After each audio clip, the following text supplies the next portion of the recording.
गांव चंद्रपुर हरियाली और मिट्टी की खुशबू से भरा हुआ था। वहां के लोग सादगी से रहते थे, पर दिलों में अपनापन भरा था। गांव के बीचों बीच धन्नू जमींदार की बड़ी हवेली थी। अरे धन्नू बड़ा नेक आदमी है, किसी की मदद करने में कभी पीछे नहीं हटता। हाँ, धन्नू अपनी 2 बेटियों रीमा और सीमा के साथ उसी हवेली में रहता था। उनकी माँ का देहांत कई साल पहले हो चुका था, मगर धन्नू ने दोनों को माँ बाप बनकर पाला था। रीमा तो सेहतमंद थी, लेकिन बेचारी सीमा एक पैर से कमजोर थी, जिस वजह से वो बैसाखी के सहारे चलती थी। बाबूजी, आज धूप कितनी तेज है, आंगन में बैठना मुश्किल हो रहा है। पर बाबूजी का हुक्का तो आंगन में ही चलता है। धन्नू खटिया पर बैठा हुक्का गुड़गुड़ा रहा था। दोनों बेटियां उसके पास आकर बैठीं। बाबूजी, हम आपसे एक जरूरी बात करना चाहते हैं। कहो बिटिया, क्या बात है? हम दोनों शहर जाकर पढ़ाई करना चाहते हैं। शहर? और वो भी अकेले? जी हाँ, वहाँ कॉलेज है, अच्छे मास्टर हैं, हमें भी आगे बढ़ना है। तुम्हारी अम्मा अगर होती तो ये सुनकर घबरा जाती। बेटियों को अकेले शहर भेज दूं, ये नहीं हो सकता। दोनों बहनों ने एक दूसरे को देखा। उनके चेहरे पर जिद और निराशा दोनों झलक रही थीं। लेकिन बाबूजी, जमाना बदल चुका है। अरे बस, जो करना है यहीं गांव में रहकर करो। पर कुछ नहीं, मैं ये कहना नहीं चाहता था, लेकिन बेटी, तेरा एक पैर खराब है, मैं तुझे पराए शहर किसी हाल में नहीं भेजूंगा। दोनों बहनें उदास हो गईं। उसी गांव में रांझा नाम का एक नौजवान रहता था। उसके साथ उसकी पत्नी हीर थी। रांझा, तुम सच में मुझसे इतना प्यार करते हो? हाँ, इतना कि सांस रुक जाए, मगर तेरा नाम मेरी जुबान से न रुके। वाह, तुम तो आज बड़े शायर बने हो। शायर नहीं, तुम्हारा दीवाना हूँ, दीवाना। मैं वादा करता हूँ तुम्हें सब कुछ दिलाऊंगा, कभी उदास नहीं होने दूंगा। तभी एक कबाड़ी टोकरी उठाए उनकी ओर आया। कबाड़ी वाले, लोहा लक्कड़ दे दिया, पुरानी चीजें दे दिया। अरे भाई, हमारे पास कबाड़ नहीं है, निकलो अभी यहाँ से। ठहरो रांझा, ये क्या खूबसूरत सा चिराग है। हीर की नजर कबाड़ी की टोकरी में रखे पुराने मगर चमकते हुए चिराग पर अटक गई। ये चिराग कितने का दोगे? भैया, ये 100 रुपए का लग जाएगा। हीर, ये बेकार की चीज है, न काम की न दाम की। नहीं, मुझे चाहिए। अच्छा, दे दो। ये हुई ना बात। चलो साहब, आपके लिए खुशकिस्मती का चिराग। ये लो 100 रुपए। हीर खुशी से खिल उठी। वो तुरंत चिराग को धोने लगी। जैसे ही उसने उसे जोर से रगड़ा, अचानक एक तेज रोशनी हुई और चिराग से एक विशाल जिन्न निकल पड़ा। अरे, ये कौन है? हे भगवान, इतना बड़ा आदमी कहाँ से आ गया? डरो मत इंसान, मैं इस चिराग का जिन हूँ, जो मांगोगे वो दूंगा। मुझे एक साड़ी चाहिए। हुक्म का पालन होगा। जिन्न ने हाथ घुमाया और तुरंत एक चमकदार साड़ी प्रकट हो गई। हीर की आंखें चमक उठी। देखो रांझा, ये तो जादू है। सचमुच हमारी किस्मत खुल गई है। जिन्न भाई, हमें तरह तरह के पकवान चाहिए। अभी लो, सब हाजिर है। पल भर में सामने थालियों पर थालियां सज गईं। रांझा और हीर खुशी से झूम उठे। अब तो वापस चिराग में चला जा, जब बुलाएंगे तब आना। जो हुक्म। दोनों हाथ पकड़कर नाचने लगे। उनके चेहरे पर दिवाली सी रौनक थी। हमारी तो लॉटरी लग गई। अब हमें कोई मुश्किल छू भी नहीं पाएगी। रांझा गांव में घूमता तो उसके चेहरे पर चमक दिखती, लेकिन खुशी को नजर लग गई। आधी रात को कोई चुपके से उनके घर में घुसा और चिराग चुरा कर ले गया।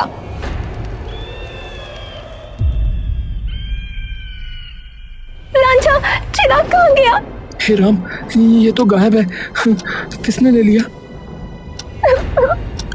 हमारी सारी खुशियाँ चली गई, अब क्या होगा? हमें धन्नू जमींदार के पास जाना होगा, वही मदद करेंगे। दोनों दौड़ते हुए हवेली पहुंचे और सारी सच्चाई बता दी। साहब, हमारे घर से एक चिराग चोरी हो गया है। ये कोई साधारण चिराग नहीं, जिन वाला चिराग था। कृपया हमारी मदद कीजिए। हाँ, जिन वाला चिराग? ठीक है, पुलिस से बात करूंगा, चिंता मत करो। पास ही रीमा और सीमा सब सुन रही थीं। उनकी आंखों में चमक आ गई। अगर चिराग हमें मिल जाए तो? हाँ, हमारी हर ख्वाहिश पूरी हो सकती है। मेरा पैर ठीक हो जाएगा और फिर हम शहर पढ़ने जाएंगी। हाँ सीमा, हमें चिराग ढूंढना पड़ेगा। धनिया नौकर भी वहीं खड़ा था। उसके मन में भी वही लालच पलने लगा और देखते ही देखते ये खबर पूरे गांव में फैल गई। भैया, अगर वो चिराग हमें भी मिल जाए भैया, तो हम भी राजा बन जाए। नहीं, मैं तो बहुत कुछ मांग लूंगा भैया उससे। हाँ, गाड़ी भर के, ट्रक भर के मांगूंगा भैया उससे। हाँ। इधर दोनों बहनें चिराग ढूंढने निकल पड़ी। रास्ते में गांव के सुनसान कोने की ओर बढ़ी। देखो सीमा, उधर वो खंडहर है। वहाँ कोई जाता ही नहीं है। लेकिन सुनो, ये कैसी हंसी की आवाज है? खंडहर से डरावनी हंसी गूंज रही थी।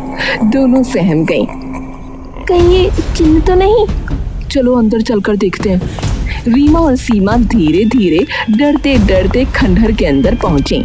टूटी दीवारें, मकड़ी के जाले और हवा की सिसकियां पूरे माहौल को डरावना बना रही थीं।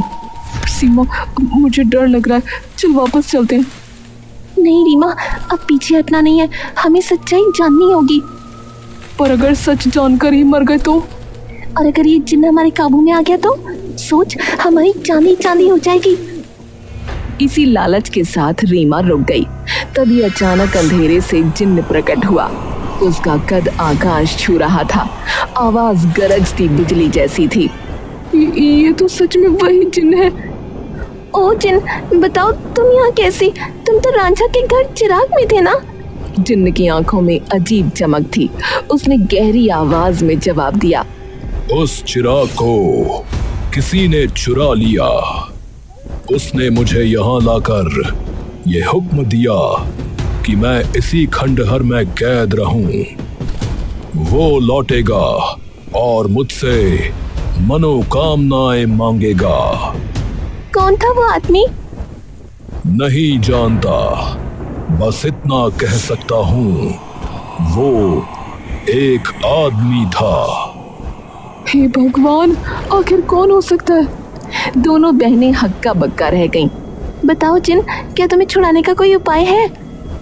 तुम्हारे लिए नहीं, मुझे केवल वही आदमी आजाद कर सकता है जिसने मुझे बांधा है। नहीं, कोई ना कोई दूसरा तरीका तो जरूर होगा। हम मदद लाएंगे, तुम्हें जरूर छुड़ाएंगे। कोशिश कर लो, लेकिन मुझे शक है कि तुम दोनों कुछ कर पाओगी। दोनों जाने लगी।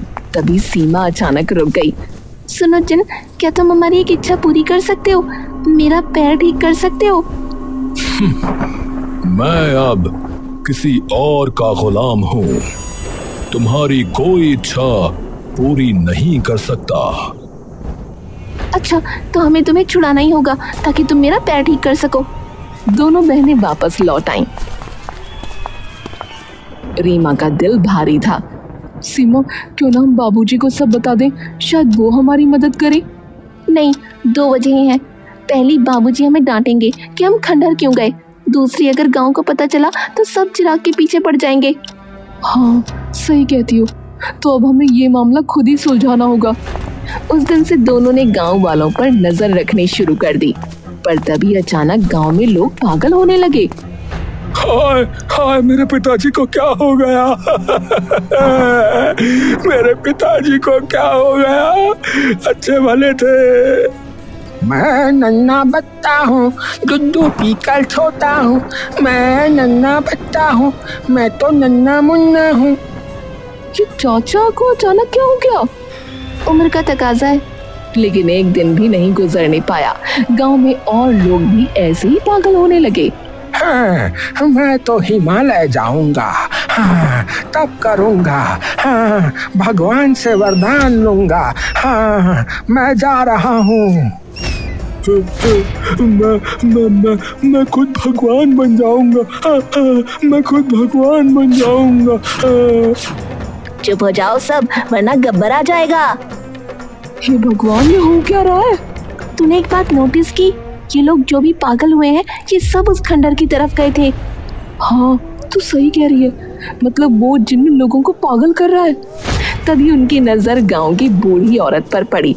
सीमा, देखो, बुढ़िया चुपके चुपके खंडर की तरफ जा रही है। चलो उसका पीछा करते हैं। बुढ़िया धीरे धीरे खंडर तक पहुंची। तभी अंदर से जिन्न की डरावनी आवाज गूंजी। क्या कोई मुझे बचाने आया है? अरे राम, ये कैसी आवाज है? बुढ़िया जिन्न की आवाज सुनकर पागल हो गई और वहां से भाग गई। तू सही कह रही थी सीमा, लेकिन इस जिन्न ने हमें पागल क्यों नहीं किया? ये तो यही जिन्न बताएगा। दोनों ने जिन्न से पूछा, लेकिन वो बस हंसता रहा, कुछ बोला नहीं। बताओ प्लीज, तुम ऐसा क्यों कर रहे हो? एक आदमी ने तुम्हें कैद किया है, उसका बदला सबसे क्यों ले रहे हो? और तुमने हमें पागल क्यों नहीं किया? तुम लोग यहाँ से चली जाओ, तुम कुछ नहीं समझ पाओगी। दोनों वापस आ गईं। गांव में हाहाकार मचा हुआ था। उन्होंने अपने पिता को इस बारे में बताना चाहा, लेकिन वो इस जमीन के काम में इतना व्यस्त थे कि उन्होंने कुछ सुना ही नहीं। अगले दिन वो फिर खंडहर पहुंची, लेकिन एक अजीब नजारा देखा। अरे, ये तो हमारा नौकर धनिया है। और ये जिन्न से बातें कर रहा है। हाँ तो जिन मियाँ, यहाँ मजे ले रहे हैं आप या नहीं है? अच्छा, तो तू चोर है? हमसे दगाबाजी करता है? धनिया घबरा कर कांपने लगा।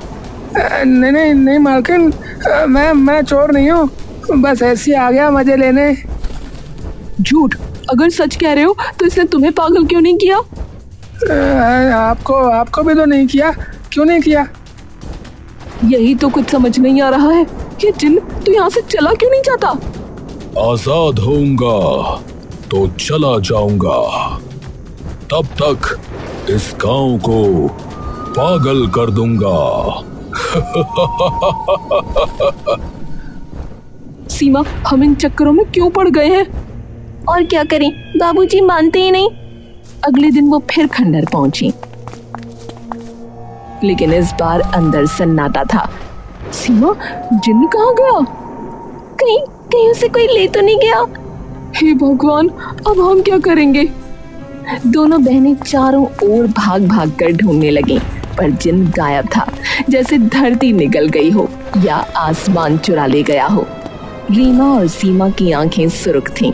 वो दोनों पगलाई सी इधर उधर भटक रही थीं।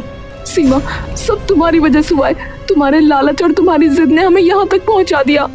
चुप रह रीमा, ढूंढो उसे। रीमा ने अपने हाथ झटकते हुए सीमा की ओर देखा। उसकी आंखों में आंसू थे, लेकिन आवाज जहरीली थी। भाड़ में जाए वो चिराग, भाड़ में जाए वो जिन्न। मैं घर जा रही हूँ, चाहे तू रुके या नहीं। रीमा सुन तो। कुछ सुनना बोलना बाकी नहीं। रीमा तेज कदमों से घर की ओर बढ़ी। सीमा मजबूरी में उसके पीछे चली। घर पहुंची तो दोनों का चेहरा उखड़ा हुआ था। धन्नू ने बेटियों की हालत देखी और गहरी चिंता से पूछा, क्या हुआ बेटियों? इतनी परेशान क्यों लग रही हो? नहीं, कुछ नहीं, बस थोड़ी सी बहस हो गई थी। हाँ बिल्कुल, कुछ खास नहीं। धन्नू ने गहरी सांस ली और हल्की मुस्कान के साथ बात बदली।